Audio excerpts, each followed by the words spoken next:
Pertama-tama kita bahas suatu masalah, yakni para pengikut Falun Gong adalah Shulian sejati. Dahulu untuk berkultivasi Tao, berkultivasi yang sejati, bagi para pengikutnya diberlakukan persyaratan ketat. Pengikut yang tengah Shulian mutlak dilarang menyembuhkan penyakit orang. Mengapa? Sebab di tengah Shulian, kita justru sedang memurnikan tubuh sendiri. Selama dalam Shulian Fa duniawi, sedang tiada hentinya memurnikan diri sendiri, tiada henti memurnikan diri sendiri. Lalu perlahan-lahan digantikan oleh materi energi tinggi. Tidak boleh mengusik benda apapun yang tidak baik. Sebab di saat Anda menyembuhkan penyakit orang, Anda dan orang yang berpenyakit dapat terbentuk sebuah medan. Benda orang yang berpenyakit semuanya langsung pindah ke tubuh Anda. Sangat mengerikan. Ada yang tidak percaya, saya hari ini akan membahas masalah ini. Ada Master Qigong yang mengatakan, belajar kung saya 3 hari mampu menyembuhkan penyakit. Belajar kung saya 7 hari, 10 hari mampu menyembuhkan penyakit. Tiap keluarga punya seorang dokter. Coba kalian pikirkan. Mungkinkah melalui penderitaan Shulian puluhan tahun, benda tersebut baru bisa dihasilkan keluar? Oh, Anda dengan ikut seminar 3 hari lalu sudah bisa jadi dokter. Kita di tengah manusia biasa, di tingkat manusia biasa ini, pada Fa tingkat ini, dokter juga harus melalui kuliah, lulus universitas, lulus fakultas spesialis, mencurahkan segenap usaha, baru dapat menjadi dokter. Anda dalam 3 hari sudah bisa menyembuhkan penyakit. Tiap keluarga ada 1 dokter. Kalau begitu bukankah umat manusia sudah tidak berpenyakit? Kedengarannya sangat enak. Sebenarnya, Master Qigong yang begini adalah palsu. Dia menipu orang dan mencelakakan diri sendiri. Mencelakakan diri sendiri dan orang lain. Mengapa dikatakan demikian? Sebab ada banyak orang, seperti yang sudah saya katakan, saat Anda menyembuhkan penyakit orang, Anda dan orang yang berpenyakit akan terhubung, berada di satu medan. Maka chi penyakit pada tubuh orang yang berpenyakit itu akan membentuk satu sirkulasi dengan tubuh Anda. Awalnya Anda masih belum merasakan. Merasa penyakitnya ini telah jadi ringan. Merasa ia sudah sembuh, Anda amat senang. 1 tidak terasa, 2 belum terasa, 3, 4 masih belum Anda rasakan. Kalau terus dilakukan, Anda sudah akan dapat merasakannya. Mengapa sudah dapat merasakan? Sebenarnya, Anda memakai te Anda menukarnya dengan penyakit orang lain, menukarnya dengan karma orang lain. Anda punya niat agar dia sembuh. Tapi, alam semesta ini ada sebuah prinsip, tak boleh tanpa sebab menyembuhkan orang. Kecuali Anda mau menanggung untuknya. Anda ingin dia sembuh, kalau begitu baiklah diberikan pada Anda. Diberi pada Anda juga tidak boleh cuma-cuma. Alam semesta masih ada satu prinsip. Anda harus memberi kompensasi. Jangan lihat yang Anda ambil penyakit. Anda harus memberi te sebagai kompensasi. Coba pikirkan. Orang ini telah melakukan hal yang sangat bodoh. Banyak orang yang tubuhnya sendiri berpenyakit tapi masih juga mengobati orang lain. Kita sendiri, setelah mengobati orang, pulang ke rumah, diri sendiri merasa menderita sampai beberapa hari. Banyak sekali contoh seperti ini. Ia mengobati penyakit berat, setelah menyembuhkan beberapa orang, sebagai gantinya dia pun meninggal.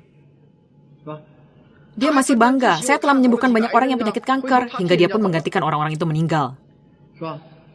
Ada beberapa orang dasar bawaannya agak baik. Saya beritahu Anda menggunakan te dasar bawaan Anda ditukar dengan penyakit orang lain. Karena dasar bawaan Anda lumayan bagus. Saat Anda berhasil menyembuhkan beberapa, Anda belum merasakan perubahan buruk pada tubuh Anda. Namun karma Anda bertambah sangat banyak dan te yang diberikan pada orang lain sudah sangat banyak. Begitulah hubungannya. Para Master Qigong itu sama sekali tidak tahu. Mereka bukan Master Qigong, tidak pernah menjalani Shulian. Mereka mendapat Kong dalam 1 malam. Menipu orang dan mencelakai diri sendiri. Dia memberi Anda sesuatu. Mengapa Anda lalu dapat mengobati penyakit? Karena Anda diberi sedikit informasi, sedikit energi. Namun energi ini dapat terkuras. Dapat habis terpakai. Agar Anda percaya, harus diberi sedikit energi. Baiklah, begitu Anda keluar mengobati, berhasil menyembuhkan. Saya beritahu Anda, jika penyakit itu tidak sembuh masih lumayan. Bila sembuh, maka hancurlah Anda. Mengapa? Kegembiraan hati Anda akan segera muncul. Anda senang, wah, saya telah dapat menyembuhkan penyakit, seberat ini pun saya sembuhkan. Anda bahkan dipanggil Master Qigong, senang sekali. Keterikatan hati telah mencuat dengan sangat kuat, sulit disingkirkan. Anda tidak percaya jika diberitahu tidak mampu menyembuhkan penyakit. Tanpa memaparkan jelas prinsip ini, Anda tidak percaya Anda tidak mampu menyembuhkan penyakit. Maka, sungguh sangat mengerikan. Bila orang ini memiliki dasar bawaan bagus, dapat Shulian ke tingkat tinggi, maka mencuatnya keterikatan hati itu akan membuatnya sangat sulit percaya, membuatnya sangat sulit melepaskannya. Dia sudah tidak bisa Shulian lagi, sehingga membuat orang ini jadi hancur. Sekujur tubuh Anda bukan saja penuh penyakit dan penuh karma, hati Anda pun dibuatnya jadi rusak. Telah timbul keterikatan hati yang sedemikian besar. Semestinya Anda punya bakat, bisa berkultivasi, juga habislah sudah. Jangan dilihat di seluruh negeri mereka telah berbuat serampangan, berulah tidak karuan, dalam skala besar. Mereka juga tidak akan bertahan lama. Kalau tidak percaya, lihatlah. Hal ini tidak boleh dirusak seperti ini.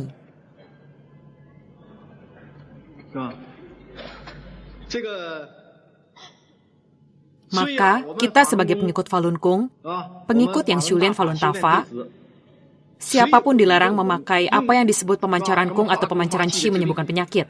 Tidak boleh memakai bentuk Shulian menyembuhkan penyakit. Tidak boleh memanfaatkan Qigong menyembuhkan penyakit. Bila Anda menyembuhkan, bila Anda melakukannya, kita tidak dapat membiarkan sejumlah benda yang sudah terpasang di tubuh Anda, membiarkan Anda merusaknya dengan karma Qi penyakit. Vaksin saya, bila Anda menyembuhkan penyakit, vaksin saya akan mengambilnya kembali. Tidak diberikan pada Anda lagi. Ini adalah masalah using. Masalah ingin tidaknya Anda berkultivasi. Kami adalah demi kebaikan Anda semua. Lakukan dengan sungguh-sungguh, murni dan tulus, agar diri sendiri dapat Shulian meningkat ke atas. Ini yang paling krusial.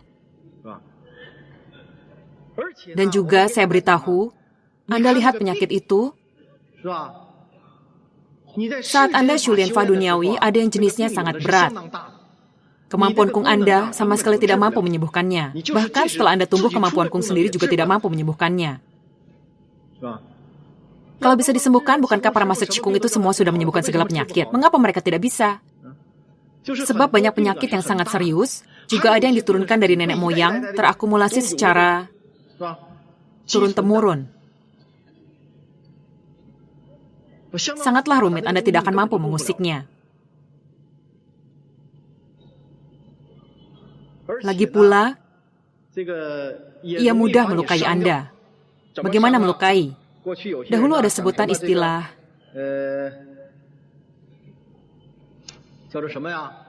metode menangkap. Ada juga menotok jalan darah, memijat. Juga ada yang disebut memancarkan Qi, mendorong, mengeluarkan, menambal, dan lain-lain. Tekniknya amat banyak. Ada metode penyinaran agung, ada akupuntur listrik, ada metode penyembuhan jarum Qi. Istilah yang dipakai tidak sedikit. Ada juga orang yang mengadakan seminar, khusus mengadakan seminar tentang metode penyembuhan Qigong, mengajarkan Anda berbagai metode penyembuhan penyakit. Saya beritahu Anda, itu adalah membohongi orang. Sepenuhnya adalah dusta. Mereka pergi kemana-mana untuk menghimpun beberapa cara penyembuhan penyakit. Mengapa dusta? Anda tahu, seorang kultivator sejati saat mengobati penyakit, mana ada yang memakai suatu metode? Dengan memandang Anda sekilas, Kong sudah saya tembakkan ke sana. Semua Chao pada tubuh, titik akupuntur oleh aliran Tao disebut Chao. Semua Chao dapat dipakai untuk menembakkan Kong. Pada aliran Buddha, semua pori-pori keringat dapat dipakai untuk menembakkan Kong. Dengan metode apapun, jika Anda tidak punya kemampuan Kung itu, Anda tidak dapat menyembuhkan penyakit. Misalnya, sebut saja metode menangkap. Bila Anda tidak punya kemampuan Kung ini yang disebut metode memanggil sukma, bila Anda tidak punya kemampuan Kung ini, coba Anda tangkap. Saya beritahu Anda, umumnya penyakit ada dua bentuk. Pertama, ada substansi yang menempel pada tubuh seseorang. Ada yang besar maupun kecil. Yang lain adalah virus atau bakteri yang terpencar. Substansi ini pada dimensi lain adalah penyakit yang disebabkan langsung oleh karma. Dua bentuk inilah. Misalnya di baliknya ada suatu substansi, katakan ia akan diambil. Dia sakit atau timbul tumor atau apapun, katakan penyakit ini akan diambil. Cobalah Anda menangkapnya. Hanya 3-10 hari Anda telah menjadi master Qigong, lalu sudah mampu menangkapnya. Bila tangan Anda tidak menyentuhnya, mungkin Anda tidak bisa merasakan apa-apa. Anda menggerakkan tangan juga tidak bisa menyentuhnya. Tangan Anda tidak mampu menembus dimensi itu, tidak bisa menjamahnya. Dia tidak menghiraukan Anda, bahkan menertawakan Anda. Menggapai-gapai membabi buta. Apa yang digapai? Sungguh lucu. Bila benar-benar menyentuhnya, saya beritahu Anda, tangan ini akan langsung terluka, menjadi cacat. Itu adalah benar-benar cacat. Anda tahu, sekarang ini dalam dunia medis ada sejumlah penyakit. Dari hasil pemeriksaan tubuh, tidak ada luka apapun pada sel jaringan lunak maupun syarafnya. Namun justru ia tidak dapat digerakkan. Kedua lengan atau tangan atau kakinya tidak dapat digerakkan. Tidak ada luka apapun namun tidak bisa digerakkan. Sebenarnya tubuh sejatinya di dimensi lain itulah yang terluka. Itu adalah luka yang sebenarnya. Maka sudah habislah. Bukankah begitu? Ini sangat berbahaya. Ini membohongi orang, mencelakai orang. Betapa, coba Anda pikirkan. Kultivasi Tao adalah masalah serius. Mungkinkah sesederhana yang ia bayangkan?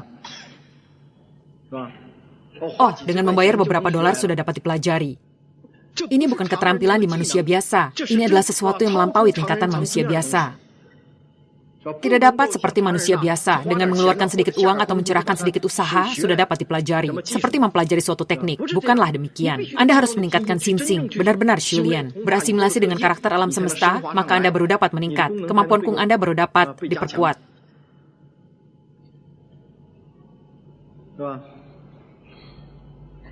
Untuk menghadapi makhluk itu harus punya kemampuan Kung ini. Lagi pula, ia sangat licik. Begitu tahu Anda dapat menangkapnya, ia segera melarikan diri. Di ruang lain Anda sama sekali tidak dapat mengusiknya. Maka cara menanganinya adalah, saat Anda berpikir untuk menyingkirkannya, kemampuan Kung sudah diluncurkan. Dia segera terpaku di sana, tidak berkutik, lalu dengan tangan menangkapnya. Semua praktisi Kung punya tubuh di dimensi lain yang tidak terlihat. Meskipun tangan ini tidak masuk ke tubuh, namun tangan lain telah masuk.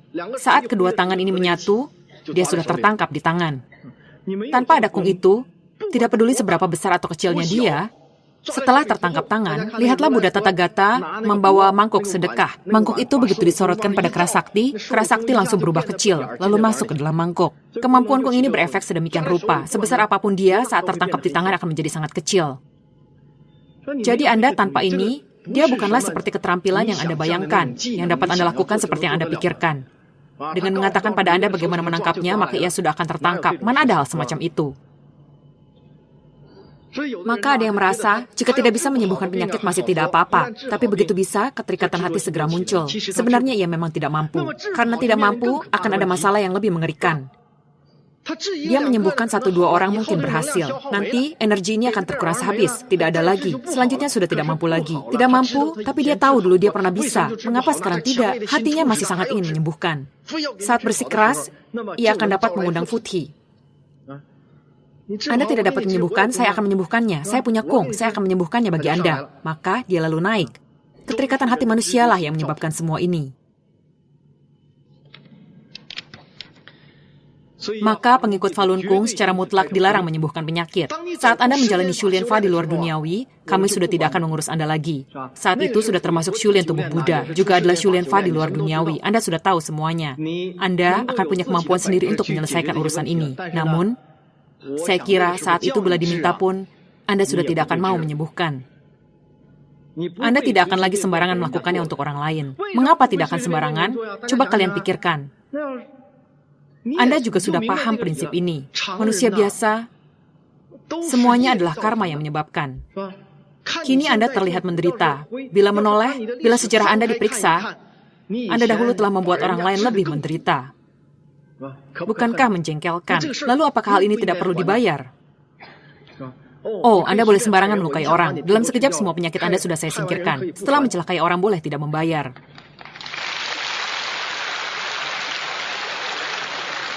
Anda pikirkan mana boleh begitu. Maka ketika Shulian benar-benar telah mencapai tahap itu, Anda akan tahu penyakit itu tidak boleh sembarangan disembuhkan. Lalu mengapa Master Qigong pada beberapa tahun lalu telah menyembuhkan banyak penyakit dan melakukan banyak hal? Sebab perubahan fenomena alam secara menyeluruh dapat menimbulkan suatu kondisi.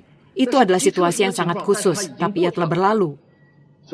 Justru demi untuk dapat membangkitkan klimaks Qigong, menyesuaikan fenomena alam itu, maka banyak sang sadar turun membantu. Banyak orang dengan dasar bawaan yang baik dapat ada sejumlah Qigong muncul, Master Qigong muncul, juga orang dengan dasar bawaan yang baik muncul. Seperti yang saya katakan, baik itu kultivasi balik maupun meminjam Kung, menyembuhkan penyakit, pada taraf tertentu, ia dapat berefek menghapus karma. Demikianlah keadaannya. Sekarang sudah tidak boleh. Itu adalah masalah pada periode sejarah yang khusus.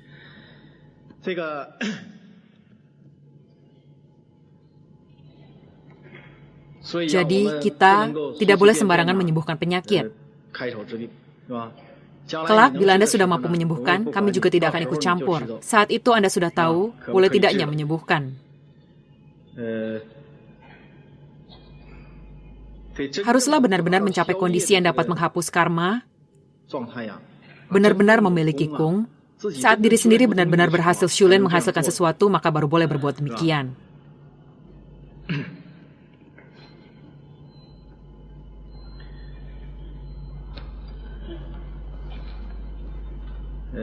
Tentu sejumlah orang mungkin tahu Falun Gong kita. Guru, bukankah Anda juga pernah menyembuhkan penyakit? Benar. Tapi saya tidak tersangkut dalam masalah ini, karena saya datang untuk menyebarkan Fa. Di samping itu, pada masa awal, agar masyarakat mengenal Falun Gong, atau untuk mendukung kegiatan Qigong berskala nasional, saya juga membawa beberapa pengikut yang agak baik untuk memberikan konsultasi dan penyembuhan. Telah pernah mendukung kegiatan Qigong seperti ini. Harus pada situasi yang khusus kami baru dapat berbuat demikian. Sebab itu, tujuan kita menyebarkan Fa ini bukan untuk mengajarkan cara menyembuhkan penyakit, melainkan benar-benar mengajar Anda Shulian, mengajar Anda meningkatkan diri sendiri. Melalui Shulian, Anda dapat bebas dari penyakit dan tubuh dapat benar-benar dimurnikan.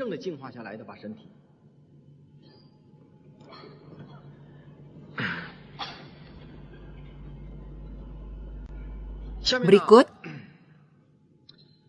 kita bicarakan lagi.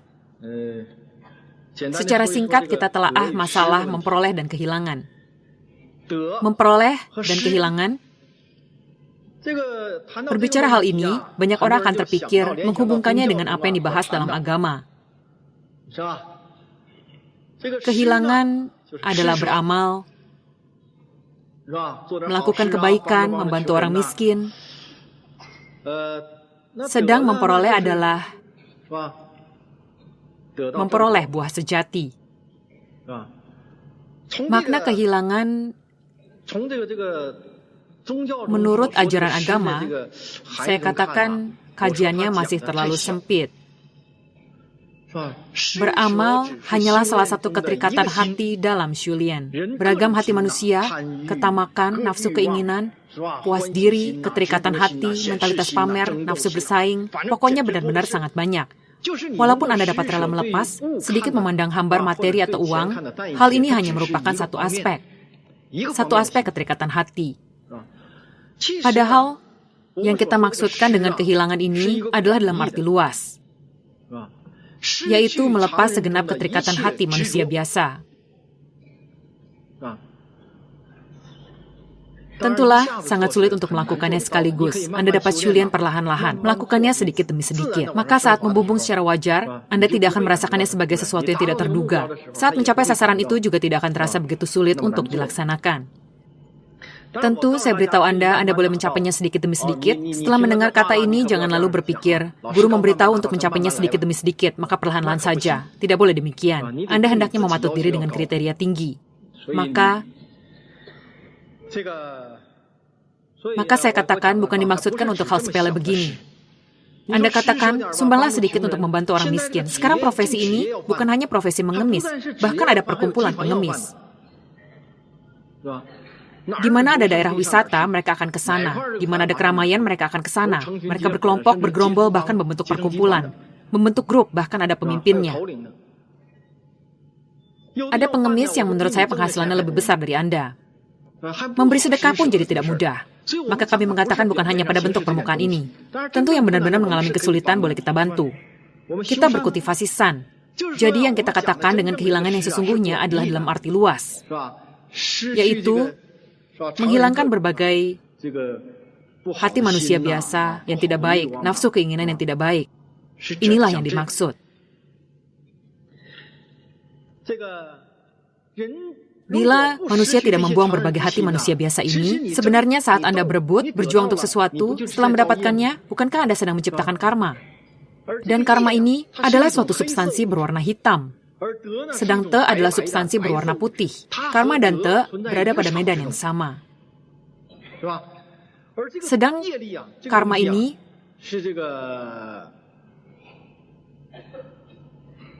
terefleksi pada dimensi fisik manusia biasa. Ia disebut virus, bakteri, dan sejenisnya.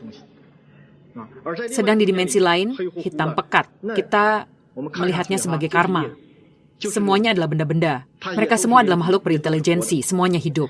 Karena itu, berbicara sampai masalah karma ini, maka sekalian saya katakan lagi, substansi ini sama seperti Te. Semua dapat diakumulasikan dan diturunkan. Yang dulu Anda bawa sendiri, atau yang terbentuk selama paruh hidup yang lalu. Masih ada satu keadaan, yaitu benda ini bisa diturunkan dari nenek moyang. Karma ini, siapa saja takut padanya. Sang sadar pun takut. Diri siapa memiliki karma, maka dia sendiri yang harus menyingkirkannya. Siapapun takut pada substansi ini, siapapun harus menderita karenanya.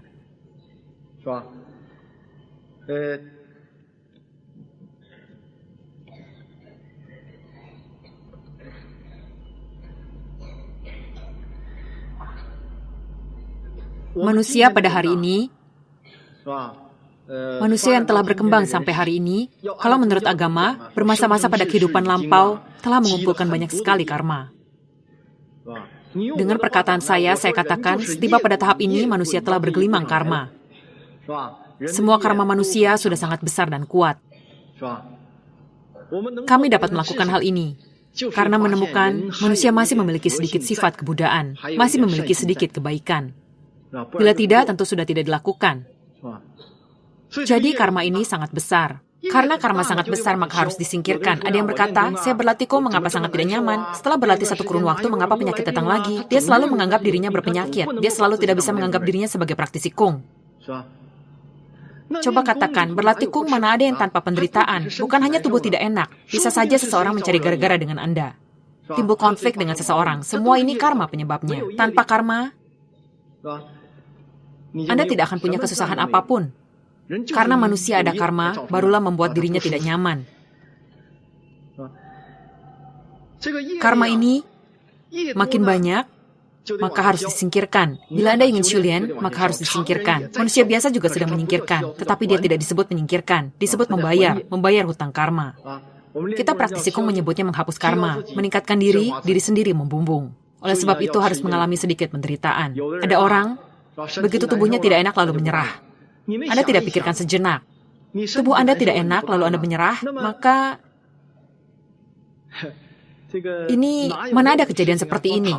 Tidur enak-enakan di tempat tidur, lalu tumbuh kung. Atau kita minum teh dan menghenyakkan diri di sofa lalu tumbuh kung. Mana ada kejadian semacam ini? Bukankah harus melalui Shulian yang penuh penderitaan? Bila Anda ingin benar-benar meningkatkan diri, di samping menderita batin, maksudnya selain penderitaan fisik ini, masih harus menanggung penderitaan batin. Berjerih payah secara fisik, bukan hanya berarti saya berlatih kung lebih banyak sedikit. Tubuh Anda masih harus menanggung sejumlah penderitaan. Anda telah membuat karma. Anda tidak membayar, hanya menepuk pantat lalu pergi. Mana boleh begitu? Itu aturan apa? Anda ingin kultivasi lalu semuanya tidak mau lagi? Itu tidak boleh. Anda harus membayar lunas baru dapat berkultivasi. Maka di sini kami dapat menyingkirkan banyak sekali karma bagi Anda. Memastikan Anda dapat berkultivasi naik. Namun juga harus menyisakan sedikit untuk Anda lalui sendiri. Diletakkan pada berbagai tingkat yang berbeda. Diletakkan pada setiap tingkat, maka Anda akan menemui sejumlah kesulitan. Tubuh tidak enak atau menemui sejumlah kesulitan. Bila semua Anda anggap penyakit, Anda tidak dapat Shulian. Saya katakan, tubuh merasa sedikit tidak nyaman adalah mudah dilewati. Tentu ada sebagian orang berlatih kung, tiba-tiba seperti terjangkit penyakit berat, sangat kritis, muntah darah beberapa kali, ketakutan lalu segera pergi ke rumah sakit. Maka saya katakan, using Anda tidak baik. Saya juga bukannya melarang Anda ke rumah sakit. Bila Anda bukan praktisi kung tidak mampu berbuat demikian, maka pergilah ke rumah sakit. Jangan ditunda lagi. Kalau praktisi kung sejati, maka dia tidak berpenyakit. Sebab dalam proses Shulian Anda, dari awal sampai akhir, semuanya adalah ujian pada Anda. Pada Anda masih akan ada ujian mendasar. Bukan berarti Anda Shulian sudah sangat bagus, lalu tidak ada ujian lagi di aspek ini. Perihal secara mendasar Anda percaya atau tidak, secara mendasar dapat U atau tidak, Anda akan terus diuji terhadap masalah ini sampai Shulian saat terakhir. Ada orang begitu merasa tidak enak badan lalu berobat ke rumah sakit. Ada juga yang disuntik sampai jarum suntiknya bengkok beberapa batang tetapi tidak masuk. Dia paham, oh saya praktisi kung, tidak mau suntik lagi. Sekarang baru paham. Tentu ada sejumlah orang, kita bicarakan hal ini, terutama ada sejumlah wanita lanjut usia, begitu sampai saat krusial dia tidak tahan lagi. Aduh, saya ingin hidup, saya sungguh tidak tahan lagi. Peduli amat dengan kung ini itu. Saya ingin mempertahankan nyawa saya. Dia ingin mempertahankan nyawa. Saya beritahu Anda, ini juga karena Anda berlatih kung. Seandainya tidak berlatih kung, Anda sudah lama meninggal. Anda masih ingin mempertahankan nyawa apa? Banyak orang lanjut usia, hidup yang diperpanjang ini diberikan pada Anda untuk Shulian, bukan untuk melakukan hal lain.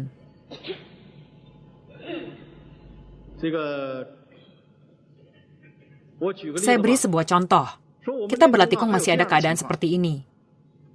Saat saya mengadakan seminar di Tiongkok Timur Laut, ada seorang yang lumayan. Saya melihat dia, lalu mengatur sesuatu yang agak dahsyat baginya, agar karmanya cepat tersingkir, agar dia cepat secepatnya meningkat. Pada suatu hari, setelah berlatih Kong, dalam perjalanan pulang, dia tersungkur di jalan.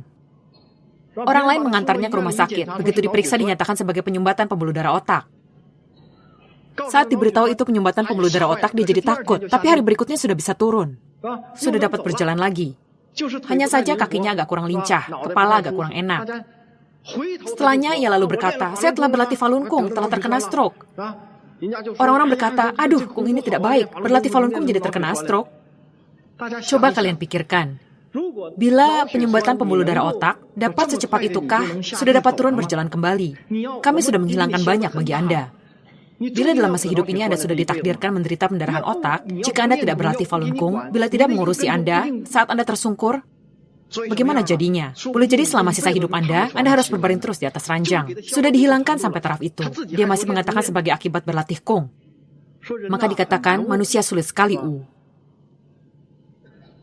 Latihan Gong kita ini, pokoknya banyak orang dalam mimpinya, saat dalam kondisi Ting telah melihat sejumlah pemandangan.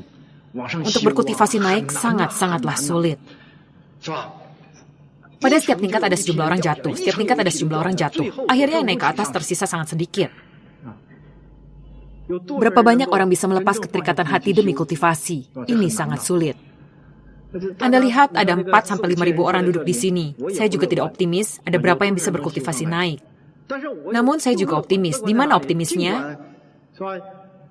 Sekalipun tidak begitu banyak, orang yang Shulian bukan yang mayoritas, namun mayoritas pasti akan menjadi orang baik pada masa mendatang. Ya kan?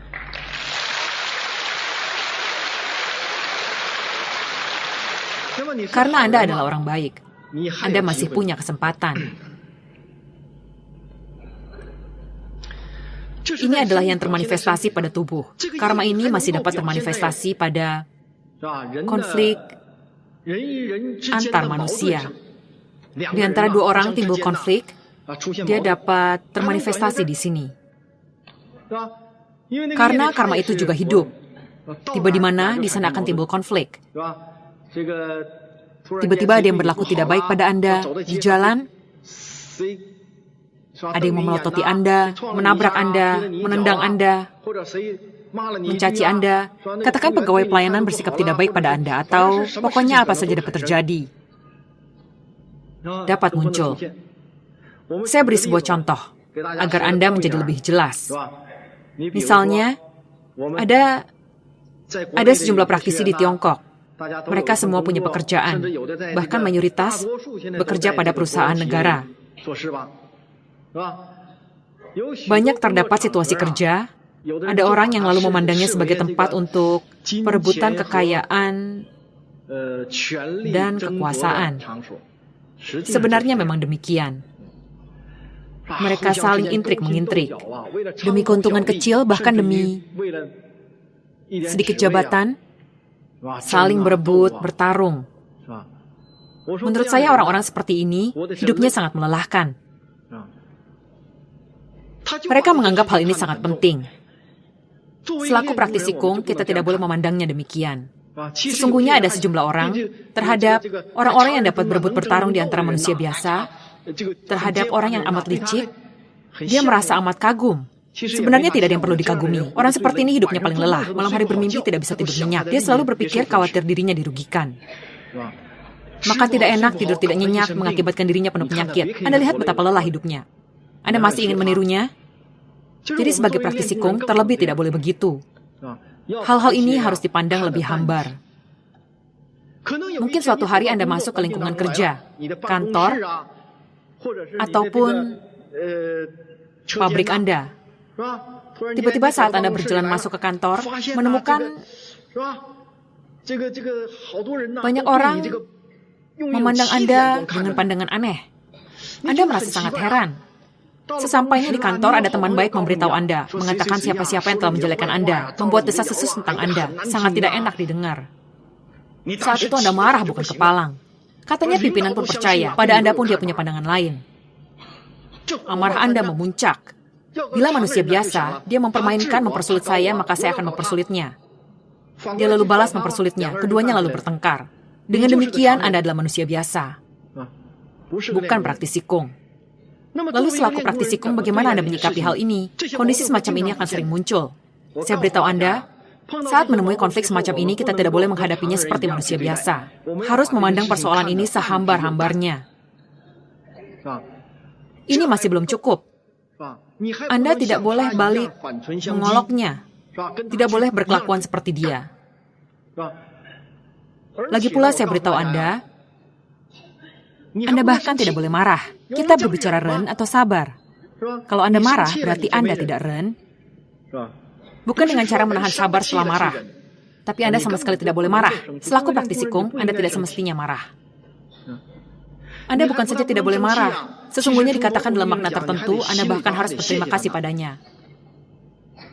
Ada yang berpikir, kalau begitu kita telah menjadi AQ, saya sudah dijelekan habis-habisan, masih harus berterima kasih. Dalam hati justru harus berterima kasih padanya. Tidak boleh marah, bahkan harus bersyukur. Tidak marah saja tidak cukup, bahkan harus berterima kasih padanya. Bukankah telah menjadi AQ? Sesungguhnya saya beritahu Anda benar-benar harus sangat berterima kasih padanya. Mengapa harus berterima kasih padanya? Coba Anda pikirkan.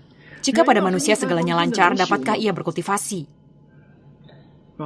Tanpa ada yang memberi lingkungan sedemikian rumit dan penuh konflik yang menciptakan suatu kesempatan bagi Anda untuk tumbuh kung seperti ini, dapatkah Anda membumbung? Bukankah harus berterima kasih padanya? Dalam konflik ini, separah apa dia mengunjingkan Anda, sebesar apa dia mempersulit, sebesar apa keuntungan yang didapat dari Anda, sebesar itu pula yang diberikan pada Anda. Bukankah dia telah memberi Anda ganti rugi? Sebaliknya, Anda termasuk pihak yang menderita. Meski Anda tidak masukkan ke hati, namun pihak lain telah melihat hal ini. Prinsip ini menganggap Anda sebagai pihak yang kehilangan. Maka sebesar apa penderitaan Anda, karma substansi hitam pada diri Anda juga akan ditransformasikan jadi substansi putih atau te. Karena yang menciptakan kesulitan ini adalah substansi hitam milik Anda. Maka dia juga telah berubah menjadi te. Sekali tepuk Anda dapat 2 keuntungan. Anda memperoleh 2 bagian te. Ya kan?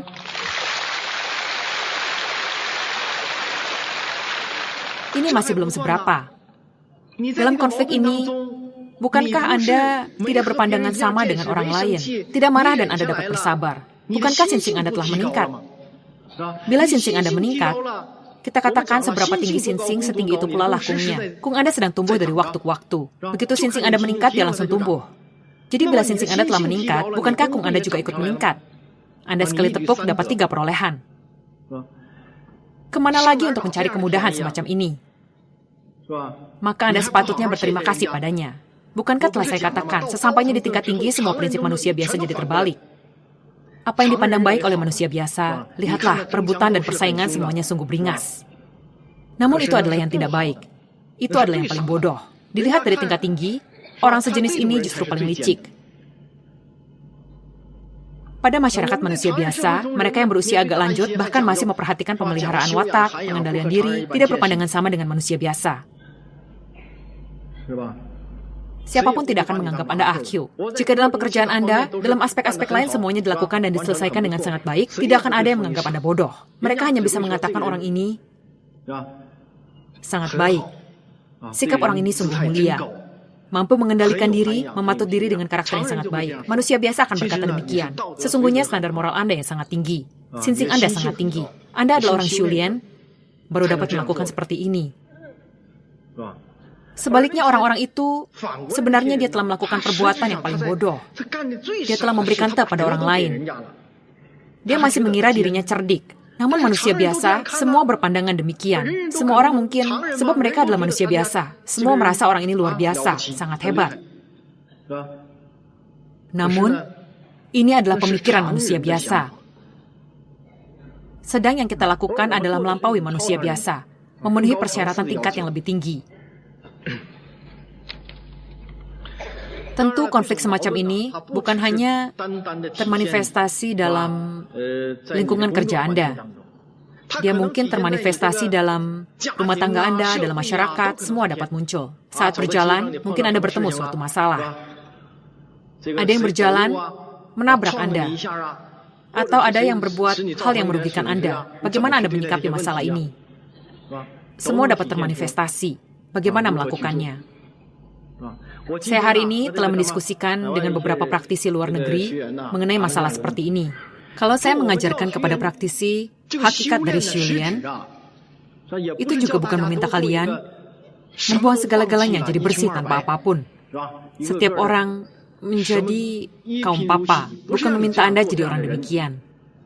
Sebab setiap aliran Shulian masing-masing punya metode Shuliannya sendiri. Yang diajarkan Sakyamuni adalah kultivasi seperti itu. Alirannya memang berkultivasi seperti itu. Agama Barat ada yang asalkan Anda bertobat, percaya, memperbaiki diri sudah cukup. Di manusia biasa Anda tetap melakukan pekerjaan manusia biasa. Artinya, semua ada di prinsip besar alam semesta sejati baik sabar untuk menyadari prinsip aliran mereka. Tidak bicara jelas prinsip ini secara keseluruhan. Sesungguhnya bukan berarti orang kaya sudah tidak dapat berkultivasi, atau kita yang berdagang sudah tidak bisa Shulian. Bukan demikian. Bukan berarti pejabat tinggi sudah tidak dapat Shulian. Sama sekali bukan begitu. Lalu bagaimana? Yakni pada tingkat Anda ini bagaimana Anda jadi orang baik. Kita bukan mengatakan memandang uang lebih berharga daripada nyawa, benar-benar menjadi budak harta. Ini tidak boleh. Ada yang memandang kedudukan tinggi dan gaji besar, serta jabatan, adalah lebih berharga daripada nyawa mereka. Ini tidak boleh. Telah kita katakan, Anda menjadi pejabat adalah melakukan hal baik bagi orang lain. Menjadi pejabat bukanlah demi diri sendiri, melainkan demi orang lain. Jadi punya uang pun tidak menaruhnya dalam hati, kalau ada akan ada, tidak memikirkannya. Anda punya berapa banyak uang pun saya pikir tidak masalah. Sebab hari ini kita sebarkan tafa ini. Kebanyakan orang akan Shulian dalam masyarakat manusia biasa. Lalu karena Shulian dalam masyarakat manusia biasa, coba Anda pikirkan, berbagai macam pekerjaan semua ada. Katakan kelak penyebarannya makin luas. Bila semua rakyat Tiongkok belajar Falun Gong, lalu setiap orang menjadi biksuni yang bukan biksuni, biksu yang bukan biksu, siapapun tidak bekerja, apapun tidak ada lagi, saya kira hendak makan rumput pun tidak ada. Bukankah demikian? Jadi Anda masih harus melakukan pekerjaan Anda, sebab pekerjaan Anda adalah demi pengabdian terhadap masyarakat. Tentu jika yang Anda lakukan besar, yang Anda peroleh juga banyak. Ini sesuai dengan masyarakat manusia biasa, banyak usaha, banyak perolehan. Prinsip ini juga tidak salah. Yang Anda curahkan besar, yang Anda kerjakan besar, mungkin banyak pula yang Anda dapatkan. Ini tidak apa-apa. Katakan saya sudah jadi pejabat yang sedemikian tinggi. Kalian tahu, manusia pada tingkat berbeda punya konflik berbeda. Antar orang miskin, mereka ada konflik di antara mereka. Antar orang kaya punya konflik sendiri. Pedagang dengan pedagang pada tingkat setara pun punya konflik mereka sendiri. Pejabat itu, pejabat tinggi rendah di tingkat mereka juga punya konflik di tingkat mereka sendiri. Bukankah begitu? Orang-orang, sangat banyak orang yang berebut uang, kekuasaan, demi nama dan kepentingan, semua berperilaku demikian. Pada tingkat berbeda ada konflik yang berbeda. Di tingkat Anda ini, bagaimana Anda dapat melepaskan keterikatan hati, berbuat baik, menjadi seorang baik? Ini sudah memenuhi kriteria seorang praktisi Kong. Yang kita bicarakan adalah prinsip ini.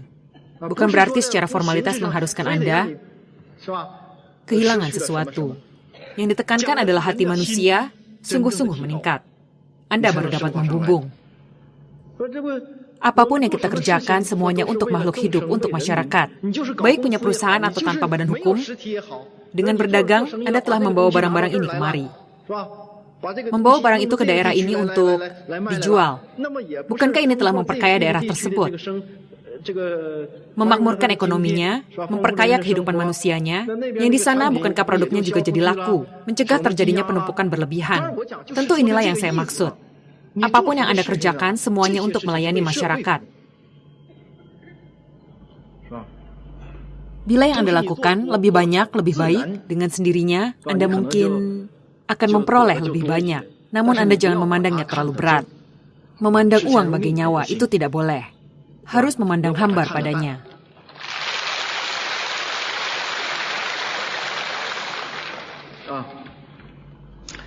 Baru saja kita membahas masalah memperoleh dan kehilangan serta masalah karma. Cukup kita bicarakan sekian.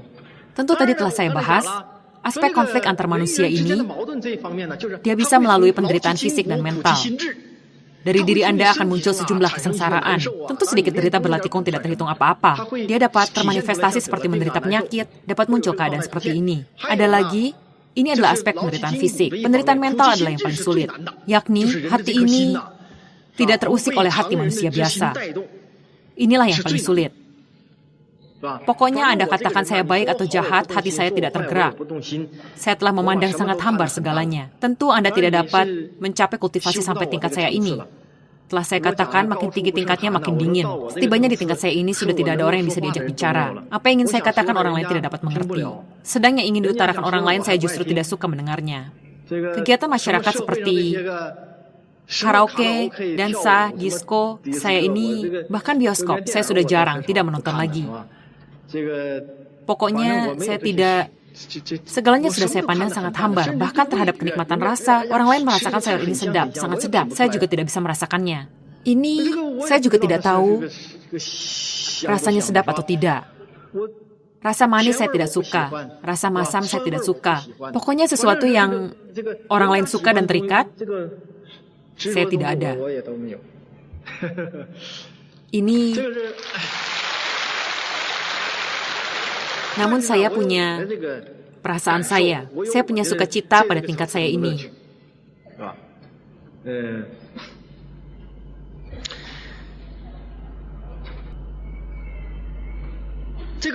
Penderitaan mental ini, dia juga dapat refleksi pada masyarakat dan rumah tangga. Yang terefleksi dalam rumah tangga lebih banyak, sebab kita masing-masing punya sebuah lingkungan hidup rumah tangga sendiri, maka lebih banyak. Saya berikan sebuah contoh, kalian mungkin dulu pernah mengalaminya. Ada orang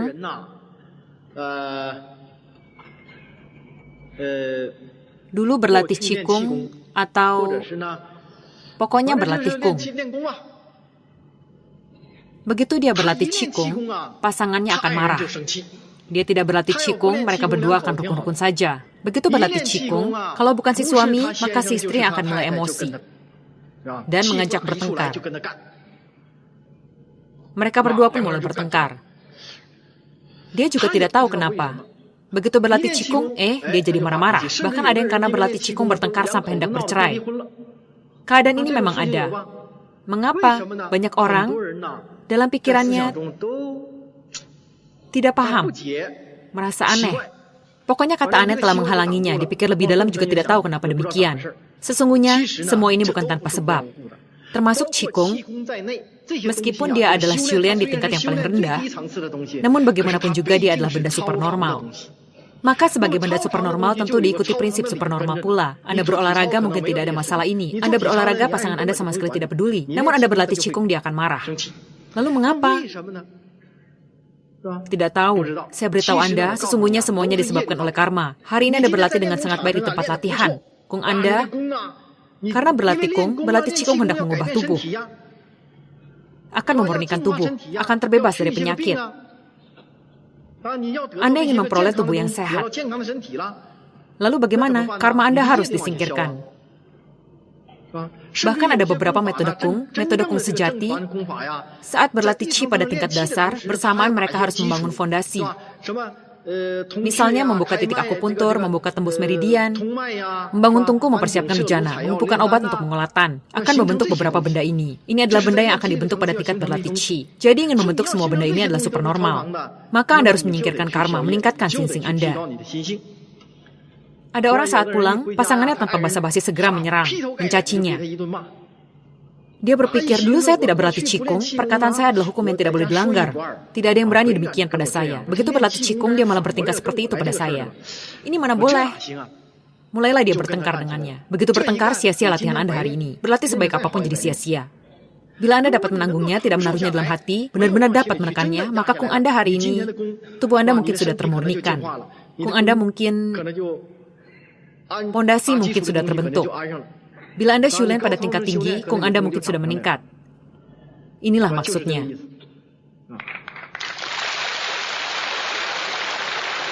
Namun banyak orang tidak sadar akan prinsip ini. Banyak orang yang berlatih qigong semuanya menghadapi persoalan ini. Dia tidak dapat Sesungguhnya inilah yang terjadi.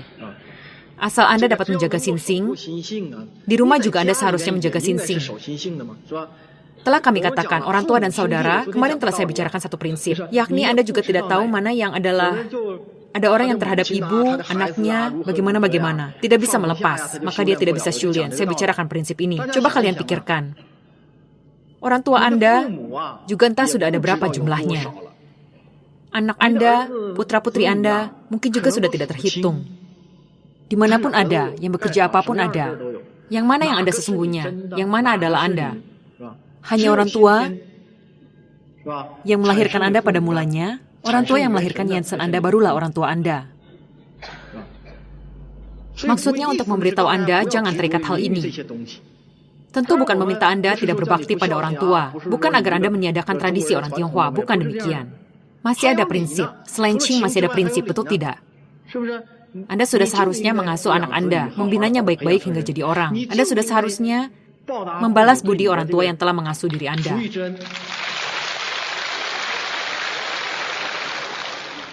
Namun sebagai orang Shulian, yang kita bicarakan adalah suatu hal yang lebih besar, menyingkirkan Qing dan digantikan belas kasih. Ini adalah kondisi yang lebih menakjubkan, kondisi yang lebih baik.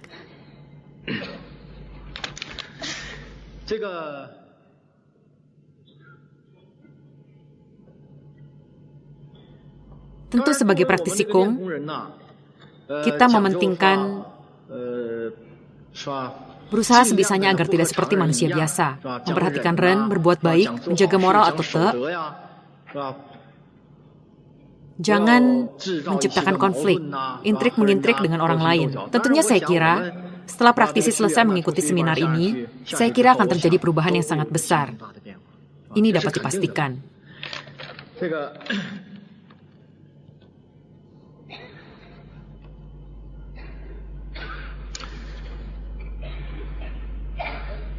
Tentu ada banyak contoh seperti ini. Saya dapat memberi beberapa contoh pada kalian.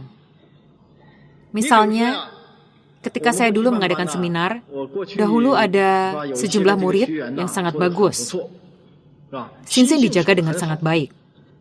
Baik di masyarakat, di rumah, di tempat kerja, dapat menjaganya dengan sangat baik. Kita bicarakan dulu yang di tempat kerja. Banyak orang tidak bersaing dan berebut dalam hal kenaikan upah. Yang memang milik saya akan menjadi milik saya. Yang bukan milik saya dengan sendirinya bukan bagian saya. Mereka bersikap demikian. Maka ada orang yang seharusnya naik, gajinya akan naik, yang tidak seharusnya naik, tidak akan ada kenaikan. Misalnya dalam pembagian rumah. Ini ada banyak terkait dengan kepentingan pribadi. Juga ada orang, dahulu di tempat kerja, dalam pembagian tugas, dalam mengerjakan segalanya, mereka memilih yang enak saja, segalanya juga ada. Setelah berlatih Falun Gong, mereka tidak lagi berkelakuan demikian. Saya beri sebuah contoh. Saat saya mengadakan seminar di Wuhan, ada beberapa praktisi mengikuti seminar. Mereka bekerja di sebuah pabrik yang sepertinya sangat jauh dari kota. Semuanya ada beberapa praktisi. Setelah belajar Kung, beberapa orang ini dalam bekerja, karena pabrik tersebut tadinya memang sekarang ini semangat pekerja dalam pabrik kebanyakan sangat tidak stabil. Maka acap kali perusahaan negara, pokoknya produktivitasnya tidak begitu baik. Aspek penyebabnya banyak. Dengan demikian, dalam bekerja, mereka tidak melakukannya dengan baik. Kualitas produk jadi menurun, hasil pun jadi makin buruk. Beberapa praktisi ini setelah kembali, tidak hanya berlatih Kung, mengajar orang berlatih Kung. Bersamaan, di pabrik mereka bekerja dengan baik, datang lebih awal, pulang lebih malam, tidak memilih-milih pekerjaan. Mereka telah menjadi sama sekali berbeda dari sebelumnya. Begitu beberapa orang ini berbuat demikian, hal ini telah membangkitkan semangat seluruh pabrik. Orang lain begitu melihat mereka begitu juga ikut belajar. Mengapa? Sebab biasanya para penggemar Qigong, bahkan yang menyukai ini, banyak dari mereka agak punya reputasi dalam pabrik, bahkan agak populer. Begitu mereka berbuat demikian, semua orang mengikutinya. Dengan demikian, penampilan mentalitas keseluruhan pabrik ini telah berubah. Pimpinan pusat bimbingan kami di Wuhan, saat berkunjung menyaksikan keadaan mereka berlatih Kung, saat inspeksi ke sana, kepala pabrik menjumpainya sendiri dan berkata, Falun Gong kalian ini bagaimana bisa sedemikian hebat? Kondisi mentalitas pabrik ini semuanya sudah berubah. Kapan guru kalian datang? Saya juga akan ikut. Akhirnya waktu pulang kami diantar dengan mobil. Pabrik mengirim mobil, mengantar pimpinan pusat bimbingan pulang. Ada suatu kejadian, saat kami mengadakan seminar di Santung, ada sebuah pabrik. Pabrik tenun. Pabrik tenun handuk mandi, handuk bulu, pokoknya produk tenun. Pendeknya, semua pekerja diam-diam mengambilnya, membawa pulang untuk dipakai. Bahkan ada yang mengambil beberapa. Praktisi kita ini, setelah belajar kung, sekembalinya jadi pelopor. Tidak lagi berbuat demikian. Kemudian dia bahkan mengajarkan orang-orang berlatih kung, menyebarkan kung, dan berbicara perihal sinsing. Tergerak olehnya, semua lalu mengembalikan barang-barang yang dulu pernah dibawa pulang.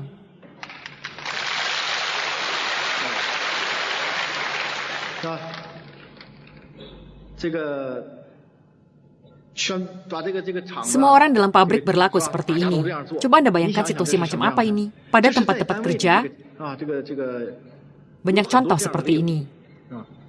Ini bukan situasi khusus, ini adalah gejala umum. Di Falun Gong ini adalah keadaan umum. Saya berani katakan Falun Gong adalah tanah suci. Saya berani katakan. Ada juga praktisi kita di masyarakat, di rumah tangga, semuanya berkelakuan sangat baik. Dahulu, suami istri selalu cekcok tidak rukun. Apapun yang dilakukan pasangannya selalu tidak cocok di hati, membuat anak-anak merasa sedih. Setelah belajar kung, rumah tangga jadi harmonis. Hidup pun terasa enak. Hal ini karena banyak praktisi kita mengalaminya sendiri. Ada lagi contoh-contoh dalam masyarakat yang dapat kami tunjukkan, sebab saya sering pakai contoh ini karena agak tipikal. Seperti saat saya mengadakan seminar di Taiyuan, ada seorang wanita lanjut usia berumur 50 tahun lebih yang sudah pensiun. Suami juga sudah pensiun, keduanya telah pensiun, mereka datang belajar Falun Gong. 1-2 hari menjelang berakhirnya seminar Falun Gong ini, ada 1 hari, dia menemui saya dan berkata, "Saya tadi ditabrak mobil." Dia lalu menuliskan apa yang terjadi. Dia mengajak suaminya, mereka berdua mengikuti seminar. Berjalan sampai di tengah jalan, karena pada waktu itu tidak ada mobil di jalan, namun saat baru sampai di tengah jalan, dari jauh meluncur dengan cepat sebuah mobil sedan, mobil kecil melaju dengan kencang. Bukankah mobil memiliki kaca spion belakang, yang juga disebut spion untuk mundur? Bajunya tersangkut pada kaca spion ini, menariknya sejauh 10 meter lebih. Boom! Dia lalu terlempar ke tanah. Wanita berusia 50 tahun lebih, sudah pensiun. Tertarik 10 meter lebih, terhempas di tanah. Mobil itu masih melaju sekitar 20 meter baru berhenti. Dapat dibayangkan betapa cepatnya laju mobil. Tentu saja orang sekarang, acap kali dalam mengerjakan apapun, pikiran yang pertama kali muncul adalah melempar tanggung jawab. Pengemudi turun mobil berseru, "Anda berjalan mengapa tidak melihat? Masih mengatai orang. Cepatlah lihat bagaimana kondisinya. Bila polisi datang juga tidak akan membiarkan Anda." Penumpang di mobil menyadari dan berkata, "Cepat periksa kondisinya dan bawa ke rumah sakit." Pengemudi pun jadi mengerti. Dengan kata-kata baik dia menghampiri. "Bibi, bagaimana keadaan Anda? Kita periksakan ke rumah sakit." "Ke rumah sakit ya?" Coba tebak apa kata praktisi kita. Praktisi kita perlahan-lahan bangun dari tanah, melambaikan tangan dan berkata, "Tidak ada masalah, Anda pergilah." Akhirnya sungguh tidak ada masalah. Tubuhnya dikibas-kibaskan, menarik suaminya lalu pergi mengikuti seminar. Setibanya lalu menceritakan peristiwa ini pada saya. Saat itu saya sangat gembira mendengarnya. Saya katakan, sinsing praktisi kita benar-benar telah meningkat sangat tinggi. Ibu tua itu juga berkata, "Bila tidak belajar Falun Gong, saya pasti tidak akan bersikap demikian." Coba kalian pikirkan. Bila bukan praktisi Falun Gong, bisakah demikian? Ada orang bahkan berpikir, bila saya ditabrak mobil, saya akan coba mengeruk keuntungan. Mengeruk uang untuk dipakai. Apalagi kalau benar-benar ditabrak seperti ini. Pergi ke rumah sakit, ayo, mana yang sakit? Semua sakit, menelungkup di tanah bahkan tidak mau bangun. Bukankah demikian? Ke rumah sakit atas biaya Anda, begitu tinggal di rumah sakit saya tidak akan keluar. Banyak orang berpikir demikian. Namun praktisi kita tidak berbuat demikian. Baik buruk berasal dari sekilas pikiran seseorang. Beda sekilas pikiran ini akan bisa membuahkan akibat yang berbeda. Bila dia menelungkup di tanah, aduh, celakalah, timbul pikiran buruk ingin memeras uangnya. Aduh, baiklah, maka mungkin akan patah tulang dan putus urat. Baik buruk dari pikiran seseorang, akibatnya akan berbeda. Dia bangkit sendiri dan berkata, Saya tidak apa, Anda pergilah. Berdiri belum tegak sudah berkata, saya tidak apa, Anda pergilah. Tanpa memeriksa tubuh, ia berkata, tidak apa, Anda pergilah. Akhirnya tubuhnya memang tidak terluka. Sudah begitu tua, ditarik 10 meter lebih oleh mobil yang begitu cepat, dengan tenaga yang begitu besar. Tidak ada masalah. Pakaian pun tidak koyak. Tentu saja masyarakat sekarang sangat, yakni kerumunan massa pun merasa kurang senang. Berkata, wanita tua, Anda begitu bodoh, mengapa tidak memerasnya, minta uang darinya? Bukankah sudah saya katakan, orang sekarang sudah tidak bisa membedakan baik buruk. Dia kira perbuatan demikian adalah baik. Pengemudi itu memang mengemudi agak cepat, tapi apa ia sengaja ingin menabraknya? Mungkin saja dia ada urusan yang mendesak. Hal-hal inilah yang ingin kita bicarakan. Ini menunjukkan praktisi kita menjaga Xinxing dengan sangat baik. Tentu, contoh-contoh seperti ini tidak terhitung banyaknya. Kita punya banyak praktisi saat berbagi pengalaman. Dalam pembicaraan dengan pusat-pusat bimbingan setelah mendengarnya, saya juga sangat tersentuh. Tentu di sini masih ada satu hal, telah saya bahas kemarin. Bila benar-benar Shulian harus ada Fasen yang melindungi baru bisa berhasil. Bila tidak akan timbul bahaya keselamatan jiwa. Masih ada keadaan yang demikian. Misalnya, sejumlah praktisi kita menjumpai banyak hal yang berbahaya, namun semuanya dapat terhindar. Tidak ada masalah. Tidak menyebabkan bahaya apapun, tidak menyebabkan bahaya jiwa apapun.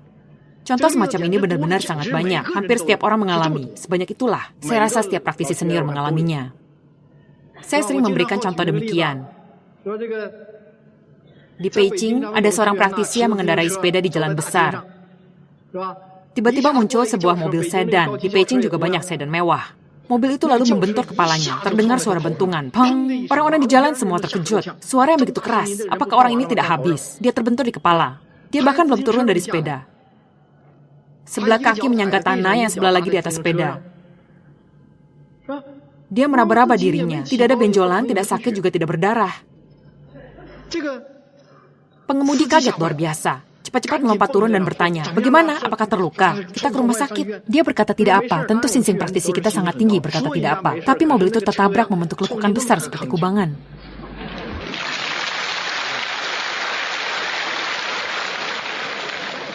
Masih ada lagi. Misalnya, praktisi kita juga dari Beijing.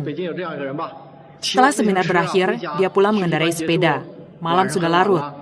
Pada musim dingin, di daerah utara, masyarakat tidur lebih awal. Tidak nampak seorang pun di jalan. Dia mengendarai sepedanya dengan cepat. Jauh di depan, melaju sebuah mobil jeep. Tiba-tiba jeep tersebut mundur. Berhenti, dan mundur dengan cepat. Sepedanya sedang meluncur dengan dorongan penuh. Sudah tidak keburu menghindar. Benturan dua tenaga ini benar-benar akan merenggut nyawa. Hampir berbenturan. Di saat hampir menyentuh jeep tersebut, dia benar-benar tidak tahu bagaimana baiknya. Dia lalu merasa ada suatu tenaga yang segera menarik sepedanya mundur sejauh setengah meter lebih. Lalu jeep itu mundur lagi setengah meter. Setelah menyentuh sepedanya baru berhenti secara mendadak. Saat itu dia juga tidak takut. Siapa yang telah menarik saya ke belakang? Saya harus berterima kasih padanya. Dia menoleh ke belakang, tidak ada orang, sama sekali tidak ada orang.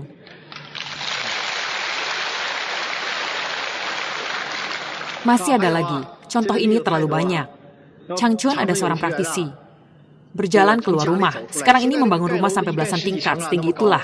Kerangka bangunan semua terbuat dari besi. Pipa-pipa berdiameter 3 inci, sepanjang 4 meter. Sekarang semua menggunakan pipa semacam ini sebagai penyangga.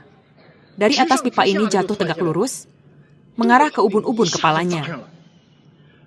Orang-orang di jalan semua kaget terperangah, terkejut setengah mati. Praktisi kita ini belum menyadari. Tebak apa yang dikatakannya? Siapa menepuk saya? Dia mengatakan siapa menepuknya?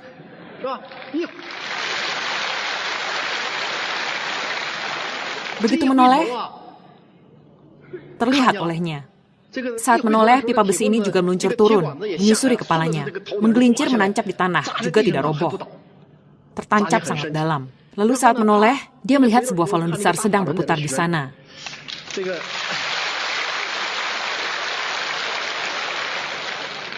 Anda sekalian bayangkan, bila benar-benar menancap di kepalanya, itu akan jadi sate manisan buah, tertusuk dari atas ke bawah. Begitu berat dari tempat yang begitu tinggi, kekuatannya begitu besar. Masih ada seorang praktisi kita berjalan di jalan. Orang ini, dia mengendarai kendaraan roda 3. Kendaraan roda 3 ini, di Tiongkok Timur Laut disebut menunggang keledai secara terbalik. Dia bukan dikendarai menghadap ke depan. Dua rodanya di belakang, caranya begini. Kendaraan ini jalannya ditarik. Di belakang diletakkan 2 buah, yakni, bukankah pintu rumah ini ada suatu pintu pengaman baja untuk mencegah perampokan? Dia menarik 2 buah, diletakkan di belakang. Berjalan sampai di suatu tempat, ada sebuah truk sedang membongkar muatan batu, yaitu batu untuk pondasi bangunan rumah. Batu-batu ini membentur tiang listrik beton hingga roboh. Seperti truk atau apalah, pokoknya tiang listrik itu roboh dan tepat menghantam kepalanya. Tiang beton itu Anda bayangkan ada berapa berat. Kong, lalu roboh dan menghantam kepalanya. Seketika ia terlempar ke bagian belakang kendaraan. Tiang listrik beton itu menindih kepala dan tubuhnya. Waktu itu istrinya juga ikut. Dia berpikir, habislah, pasti meninggal. Siapapun merasa pasti dia sudah meninggal. Dia di bawah justru berteriak, cepat tarik saya keluar.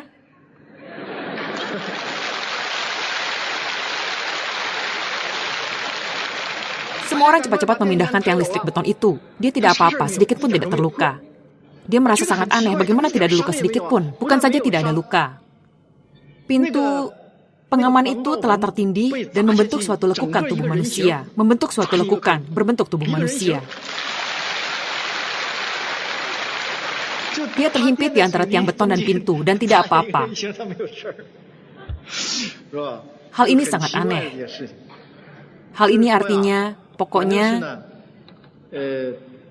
mungkin setelah munculnya kejadian ini adalah dahulu pernah mencelakai kehidupan orang, dengan ini hutang dianggap sudah terbayar. Ini adalah berlalunya sebuah kesulitan besar. Bicara masalah Sin-Sin, sekalian saya singgung hal ini. Praktisi kita ini sama sekali tidak menyalahkan orang lain. Sebaliknya, pihak lain jadi ketakutan. Perusahaan menyatakan akan memberinya uang, mengantarnya ke rumah sakit, menanggung seluruh biaya pengobatannya. Dia berkata tidak ada masalah, lalu pergi tanpa menghiraukan mereka. Akhirnya mereka masih mencarinya, akan mempertanggungjawabkan biaya pengobatan. Dia baik-baik saja, kita juga tidak menghendaki sepeser pun uang mereka.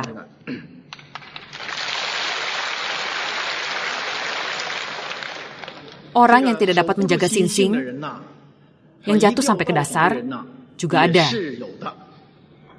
Contoh ini kita tidak bicarakan lagi. Di metode kung lain, jatuh ataupun tidak jatuh tidak berarti apa-apa. Itu juga bukan kultivasi. Pokoknya, bersaing dan berebut semuanya ada. Pada Shulin Falun Kung kita, beberapa kejadian seperti ini pernah terjadi.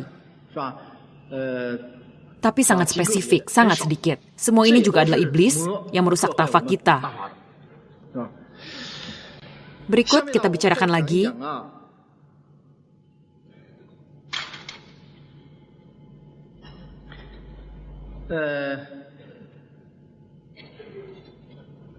Anda sekalian tahu, dalam komunitas Shulian, terdapat beberapa istilah. Misalnya, Kuanting, Xuanquan, dan masih banyak lainnya. Istilahnya cukup beragam, terutama pada aliran Tao istilahnya lebih banyak lagi. Kita tidak dapat membahas semuanya. Sebenarnya, semuanya adalah hal yang sangat sederhana. Kalau kita membicarakannya berkisar pada teori, maka akan jadi sangat rumit. Kita bicarakan dulu Kuanting. Apakah Kuanting itu? Saat ini banyak agama, banyak master Qigong yang menjadikannya sebagai semacam ritual keagamaan. Sebenarnya itu bukanlah ritual keagamaan. Dia dipergunakan untuk apa? Tujuan Kuanting adalah untuk memurnikan tubuh. Memurnikan tubuh para pengikut. Dikatakan Kuanting dapat membuat seseorang tumbuh kung. Ini tidaklah mungkin. Ia tidak dapat membuat seseorang tumbuh kung apapun. Hanya dapat dikatakan, Sefu menggunakan kekuatannya telah memurnikan lebih lanjut tubuh pengikutnya. Pada setiap tingkat berbeda harus dilakukan pemurnian. Bagaimana memurnikannya? Cara kerja Kuanting adalah menggunakan telapak tangan yang dihadapkan ke ubun-ubun kepala untuk mengisi energi ke dalamnya. Kuanting yang sebenarnya terlihat mulai dari tulang kepala. Bila Anda bisa melihat ke dalam tubuh, Anda dapat temukan dari tulang kepala, terus sampai ke tulang di seluruh tubuh. Sejalan dengan energi yang bergerak maju, semuanya akan menjadi putih. Sampai ke telapak kaki pun semuanya akan jadi putih. Bahkan tulang pun berubah jadi putih. Tubuh juga akan benar-benar dimurnikan. Tujuan kuanting memang untuk memurnikan tubuh manusia. Kini ada orang yang menjadikannya sebagai ritual keagamaan. Tentu saja dalam aliran esoterik dia adalah ritual keagamaan, juga suatu metode Shulian. Maka hanya agama Buddha, hanya aliran esoterik baru membicarakan kuanting, baru mementingkan kuanting. Mereka katakan orang yang tidak menerima kuanting tidak boleh menerima pengajaran Fa. Bila belajar pun dianggap membajak Fa. Jadi, juga entah siapa yang memulainya. Dalam komunitas Qigong, ada sejumlah master Qigong juga melakukan kuanting. Yang belajar aliran saya ini tidak boleh lagi belajar aliran lain. Setelah kuanting, semua adalah pengikut saya. Jika dikatakan dia ingin memperkuat pengaruh, ingin berbuat jahat, saya rasa tidak mungkin.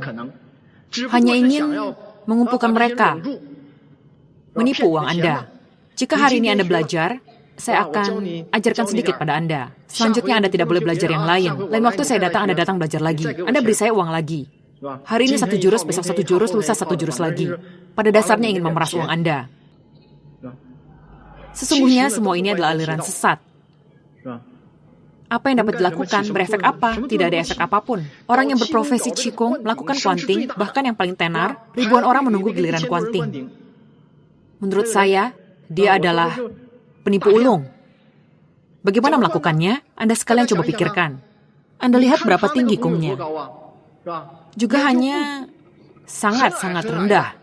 Menurut saya bahkan tidak setinggi rumah. Sangat mengibakan. Dia memberi kuanting pada orang-orang. Anda coba lakukan saja, coba Anda pikirkan. Saat Anda melakukan kuanting untuk seseorang, maka energi akan menyusut. Pilar kung juga akan memendek, karena energinya telah terpakai. Kalau 10 orang, saya rasa harus sampai sana tingginya. Oh, Anda ingin melakukan kuanting pada ribuan orang. Saya katakan bila melebihi 10 orang, tanpa adanya kung lagi, maka Anda akan ambruk. Apakah itu kuanting sebenarnya? Bukankah itu palsu? Menipu orang? Maka, kita tidak bicarakan hal ini. Juga ada meraba ubun-ubun dan sejenisnya. Entah bisa memberi efek apa. Kami beritahu Anda, meski tidak membicarakan kuanting, sebenarnya tetap harus dilakukan. Hanya saja kita tidak bicara bentuk formalitasnya. Ketika Fasen saya melakukan kuanting pada Anda tidak diberitahu dan tidak membiarkan Anda mengetahuinya. Sebab untuk membina pengikut, guru tidak perlu lapor, tidak meninggalkan nama, tidak perlu Anda berterima kasih. Hanya bertanggung jawab bagi Anda.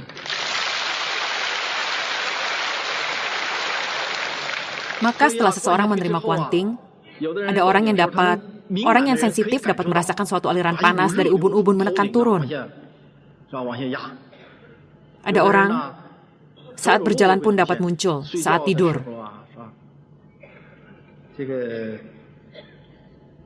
Maka kita tidak membicarakan cara-cara ini, hal-hal ini.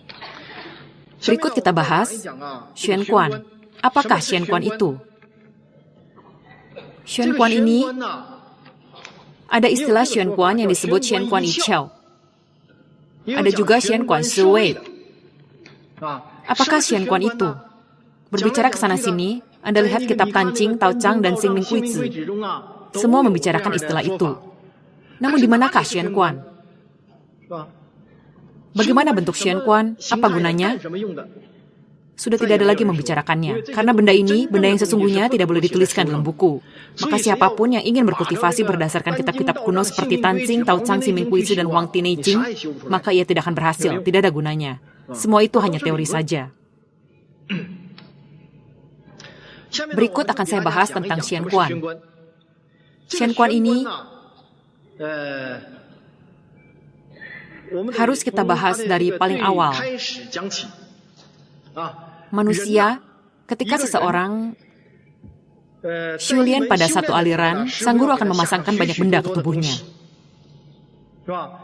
Maka di bagian Tantian akan menghasilkan segala sesuatu yang dibutuhkan. Berbicara mengenai Tantian, kita masih harus mengoreksi suatu masalah istilah dan pengertian. Kalian mungkin pernah mendengar kata-kata Tantian berada di mana-mana. Sebenarnya perkataan Tan Tian berada di mana-mana adalah tidak masuk akal. Ini adalah sebutan yang keliru. Sebab Tan Tian manusia hanya ada di bagian perut bawah, di bawah perut, di atas perineum, di dalam tubuh, yakni di bagian dasar dari perut bawah Anda. Ini barulah Tan Tian yang sebenarnya. Segenap kemampuan Kung yang bukan bawaan sejak lahir dihasilkan di sini. Semua kehidupan dan makhluk berjiwa yang akan dihasilkan tubuh kita dihasilkan dari sini. Hanya ada sepetak ladang ini. Sebutan Tan Tian berada di mana-mana adalah keliru. Dia mengira Tan Tian ada di mana-mana. Mengapa Tan Tian ada di mana-mana? Dia mengira ada yang disebut Tan Tian atas, Tan Tian bawah, semuanya ini keliru. Mengapa? Dia mengira bila niat pikiran terpusat di sini akan dihasilkan Tan. Setelah waktu lama niat pikiran berada di sana akan menghasilkan Tan. Asal Anda punya pikiran, akan ada sefu yang membantu Anda menghasilkan Tan.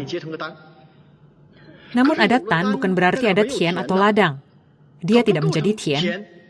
Kalau ada sebutan Tan atas, Tan tengah, saya kira masih boleh. Masih bisa diterima. Masih ada sebutan Tan Tian berada di mana-mana. Anda boleh katakan Tan berada di mana-mana, namun tidak boleh Tan Tian berada di mana-mana. Bila niat pikiran Anda terfokus di sana dan Anda ingin Tan, maka Tan akan terbentuk. Maka Tian yang sebenarnya hanya ada satu, yaitu Tian di bagian perut bawah itu. Maka sebutan Tan Tian atas, Tan Tian bawah adalah keliru. Hanya ada Tan Tian, yang ada hanya sebutan Tan Tian, hanya satu tempat ini saja. Segenap kehidupan akan tumbuh dari sana. Lalu Tan Tian ini, Tan Tian yang kita bicarakan ini, pada Shulian Fa duniawi, saat seseorang mencapai tingkat menengah ke atas, saat tubuh telah menjadi sangat murni, dari Tan Tian Anda akan mulailah tumbuh satu makhluk hidup. Makhluk hidup ini disebut Yuan Ying. Yuan dari kata Yuansen, Yuannya mata uang Tiongkok. Ying dari kata Ying atau bayi. Yuan Ying bukanlah Ying bukanlah bayi. Dia disebut Yuan Ying. Awalnya, yang dibicarakan aliran Buddha tentang tubuh Vajra yang tak terusakan, yang dibicarakan juga adalah dia. Yuan Ying adalah sebutan dari aliran Tao. Sesungguhnya kita menyebutnya tubuh Buddha. Dia terbentuk dari materi energi tinggi, yakni tubuh saat mendatang. Bukankah kita membicarakan transformasi penti? Benar, tubuh kita yang ini dan yang itu jauh berbeda. Tanpa tubuh ini, yang dari sana tidak dapat termanifestasikan di sini. Di dimensi ini semuanya tidak dapat termanifestasikan. Dengan adanya tubuh ini, Anda baru dapat tinggal di antara manusia biasa. Dia telah ditransformasikan jadi materi energi tinggi. Di sini perbedaannya. Namun ia juga dapat pergi ke sana. Dengan tubuh Yuan Ying yang di sana hampirlah sama. Namun strukturnya masih tetap tidak sama. Jadi kita mengkultivasi keduanya. Kita mengkultivasi Yuan Ying, juga mentransformasi penti. Kelak dipadukan jadi satu. Yuan Ying yang kita bicarakan ini, saat masih sangat kecil dia telah dihasilkan. Sebab Tianmu waktu melihat benda, sudah tidak melalui mata. Mata ini dapat membatasi penglihatan manusia, namun Tianmu tidak. Maka ia dapat melihat benda mikroskopis. Saat masih sangat kecil selembut ujung jarum Anda sudah dapat melihat dia dihasilkan. Saat sudah tumbuh, sebesar bola pingpong, maka anggota tubuh dan organ dalam tubuh, semuanya sudah terbentuk, sudah sangat jelas dan lengkap. Saat tumbuh lebih lanjut, maka dia mulai, waktu muncul, dia selalu duduk bersila, persis dengan posisi saat Anda berlatih Kung. Ia keluar duduk bersila. Wujudnya sama persis dengan Anda, namun berupa wujud masa kanak-kanak Anda. Lalu, dia dapat berangsur-angsur tumbuh. Seiring dengan pertumbuhannya yang tiada henti, di dasar tempat duduknya akan tumbuh lotus. Akan dihasilkan lembaran-lembaran bunga lotus. Saat dia sudah tumbuh, sekitar kira-kira 4-5 inci, daun bunga lotus ini telah terbentuk. Kira-kira 5 inci, 4-5 inci, 5-6 inci, begitulah. Lalu terbentuklah satu lapis hingga sana bunga lotus. Dia lalu duduk bermeditasi di sana. Anda tahu, orang yang berkultivasi aliran tanah suci tidak membawa tubuh, juga tidak mengkultivasi benda-benda ini. Sebab dia tidak mengajarkan kultivasi ganda watak raga. Dia menekankan, melafalkan nama Buddha sampai saatnya dia akan dijemput, akan dievolusi sebuah tubuh Buddha baginya. Maka asalkan di sini Anda melafalkan nama Buddha, bunga lotus di sana akan tumbuh. Demikian yang mereka katakan. Sebenarnya latihan kita adalah proaktif. Saat berlatih dan berkultivasi, diri sendiri dapat melihat segala perubahan pada diri sendiri. Maka bunga lotus tumbuh di sini. Berangsur-angsur tumbuh makin besar. Saat sudah sebesar bola pingpong, di sampingnya juga akan dapat tumbuh benda berbentuk bola sebesar dia. Sebuah bola. Namun bola ini transparan dan sangat tipis. Sangat tipis. Persis seperti balon berwarna putih. Seperti balon berwarna putih susu. Agak transparan, namun tidak transparan benar. Pokoknya adalah benda seperti ini. Dia telah tumbuh keluar. Namun dalamnya kosong, tidak ada apa-apa. Tadi baru saya katakan, setelah tumbuh menjadi selapis daun lotus, singgasana lotus, maka bola ini akan meninggalkan posisinya, yaitu meninggalkan Tantian. Sebenarnya, inilah yang disebut Xianquan.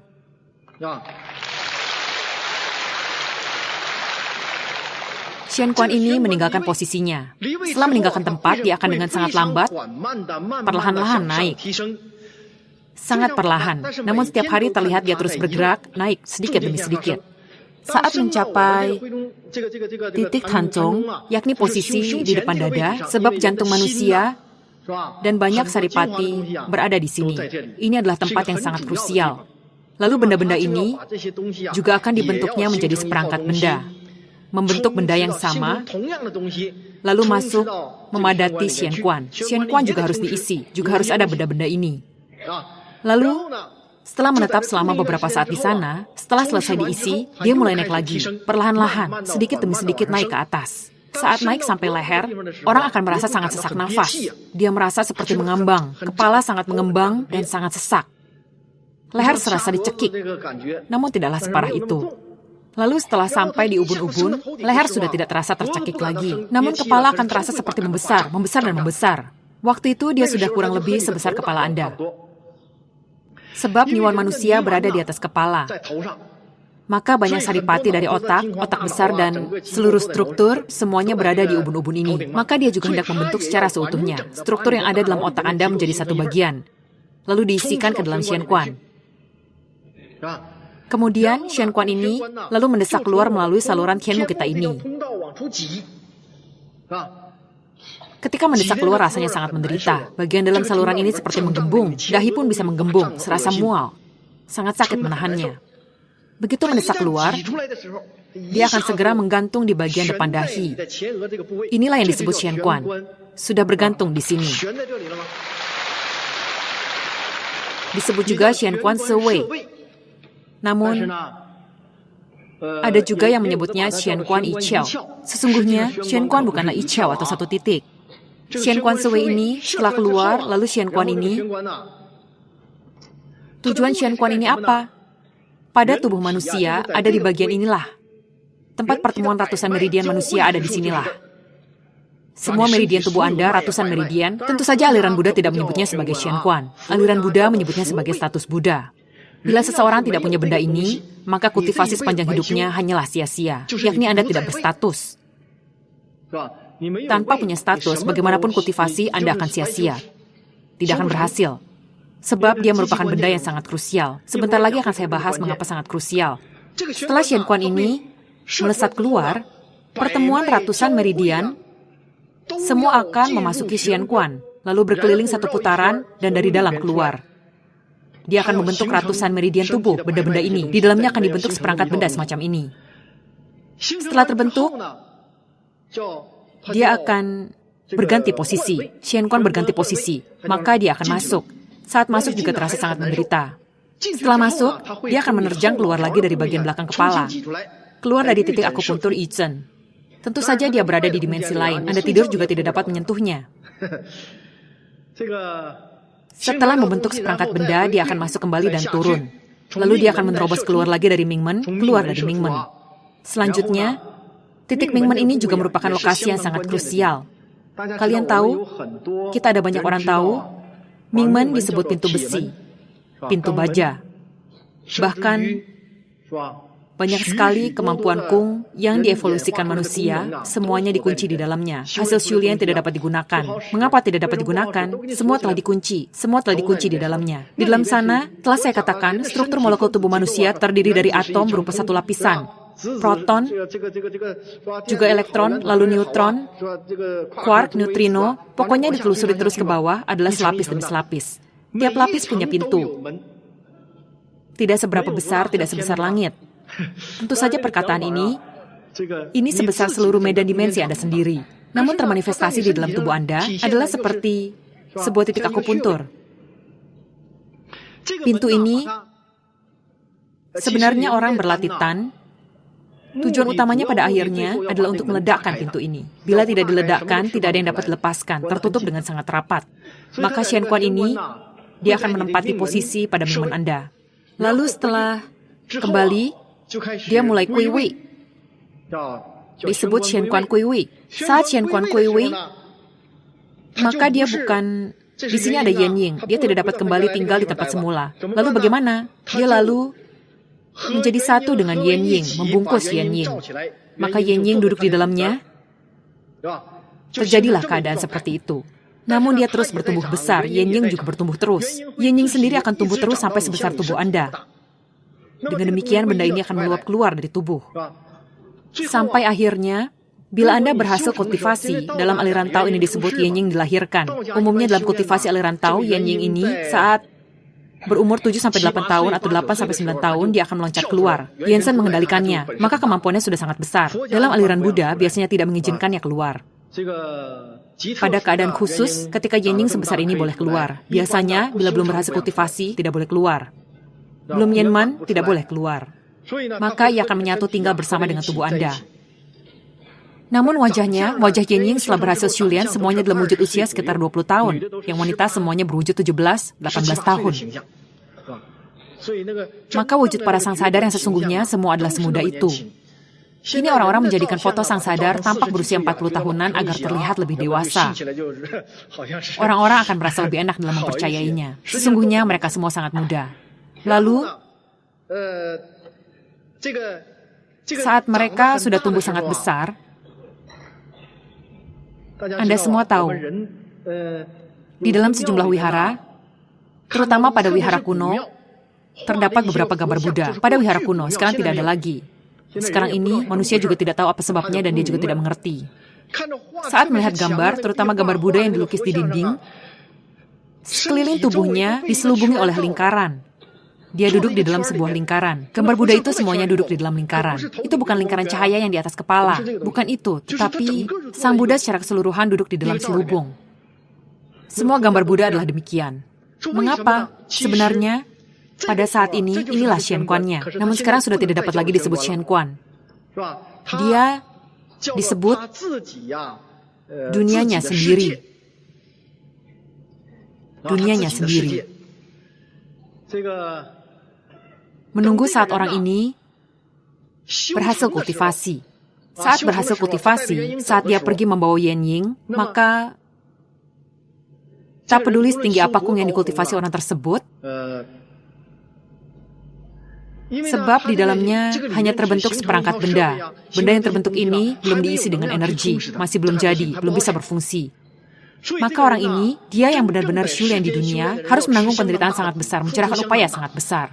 Saat Anda pergi, saat Anda berhasil Shulian, Anda hanya boleh membawa 20% dari kung Anda untuk memperoleh Tao. Lalu kemana kung Anda yang 80%?